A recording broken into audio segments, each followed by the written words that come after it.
হন এলাকায় কোনো গ্যাঞ্জাম যাই ঝামেলা হইব তুই আমার লগে লগে ফোন দিবি, আমি লাইনটা বন্ধ কইরা দিমু।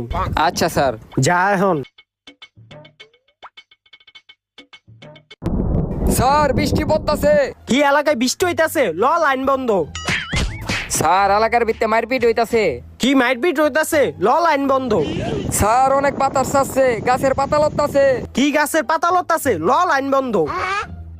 স্যার এলাকার পোলাবে না গান হইতাছে। কি ওরা গাছ খাইতাছে? ল লাইন বন্ধ। ভাই এদিকে কি হইছে? পাশের বাসার ভাবি পলাই গেছে গা। ও আচ্ছা। স্যার একটা খবর পাইলাম, পাশের বাসার ভাবি আরেক বেটার লগে পলায় গেছে। কি পাশের বাসার ভাবি পলাই গেছে? ল লাইন বন্ধ। স্যার ওরা বাসলো আইছে আপনারে মারতে। কি ভাসলে আমারে মারতে আইছে? ল লাইন বন্ধ। না না লাইন বন্ধ না, লাইন চালু। এই দর রে দর।